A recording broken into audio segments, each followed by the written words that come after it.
জোহর 4 রাকাতের, আসর 4 রাকাতের, মাগরিব 3 রাকাতের, ইশা 4 রাকাতের দেখাও কোরআনে।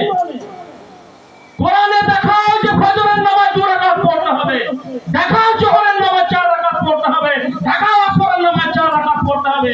আমি দেখাবো মাকাম কোথায় আছে। মানুষ প্রশ্ন করে তোমরা কেন এসব কাজ করছো? হাজিরা হজ করতে যায়, শয়তানকে পাথর মারছে। কোন পাথরকে কদিন কটা করে পাথর মারতে হবে কোরআনে নাই, তারপরেও কেন করা হচ্ছে? হজ করতে গেলে নেড়া করতে হবে, কোরআনে নাই, কেন নেড়া করা হচ্ছে? আরাফাতের ময়দানে দোয়া চাইতে হবে, মুজদালিফায় রাত কাটাতে হবে, দেখাও কোরআনে। শুধু মাতম দেখাও কোরআনে। মুহররমের চাঁদ এসেছে, এই ব্যাঙের মতো করাক করাক করে ফেসবুকে আরম্ভ হয়ে গেছে, ইউটিউবে আরম্ভ হয়ে গেছে, যে এক ধরনের মানুষ শিরক আর বিদআতে লিপ্ত হয়ে গেল।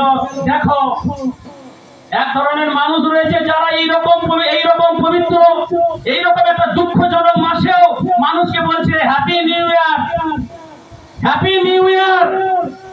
আরে মা খাতুনে জান্নাতের ঘর লুটে গেল, আলী আসগরের কাতান, আলী আসগরের গলা থেকে তীর বের করতে পারছেন না, এই ছোট মাসুম আলী আসগর বাপের কোলে শহীদ হয়ে গেল, আর মুনাফিক বলছে হ্যাপি নিউ ইয়ার।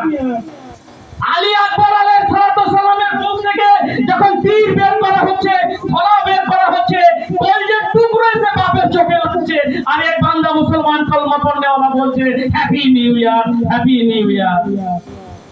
এর নাম ইসলাম? এর জন্য রাসূল মুহাম্মদ আমাদের জন্য এত মেহনত করেছেন। আল্লাহ তাবারক ওয়া তাআলা কোরআন বলেন, যদি কেউ কোরআনকে অস্বীকার করে, যদি কেউ কোরআনকে ইনকার করে, ইল্লাল্লাযীনা কাফারু মিন আহলিল কিতাবি ওয়াল মুশরিকিনা ফী নারি জাহান্নাম, যে কোরআনকে ইনকার করলো, কোরআনকে অস্বীকার করলো, সে ব্যক্তি জাহান্নামে যাবে।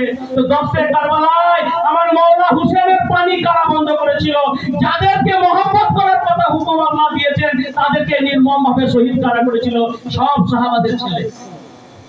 যেসব সাহাবাদের আমরা তারিফ করি, ওই সব সাহাবাদের ছেলে ছিল, সব নামাজি ছিল, সব দাড়িওয়ালা ছিল, সব টুপিওয়ালা ছিল। একটা কথা এখানে প্রমাণ করেছে দশে কারবালা, যে নামাজি মানে ইমানদার নয়, দাড়িওয়ালা মানে ইমানদার নয়, টুপিওয়ালা মানে ইমানদার নয়। আল্লাহ রাসূল বলেছেন, দুনিয়ার সবচাইতে বেশি দোয়া যে জায়গায় কবুল হয়, সেই জায়গার নাম হচ্ছে মাকামে ইব্রাহিম। খানে কাবা আর তার উত্তর পশ্চিম কোণে ইব্রাহিম আলাইহিস সালামের পায়ের ছাপ আছে, একটা পাথরে কাঁচ দিয়ে ঢাকা দিয়ে আছে।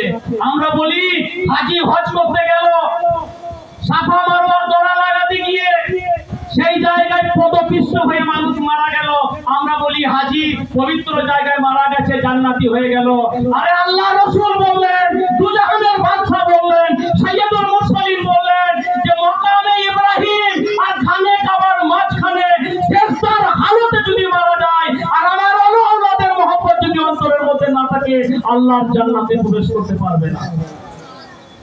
কল্পনা করা হেলে ভাইয়ের নামাজ, মুকদ্দাস নামাজ, এক রাকাতে এক কোরআন খতম করুন, আর এক রাকাতে আর এক কোরআন খতম করুন, আর যতক্ষণ পর্যন্ত না আলে রাসূলকে স্মরণ করবেন, ততক্ষণ পর্যন্ত নামাজ মুকম্মল হবে না।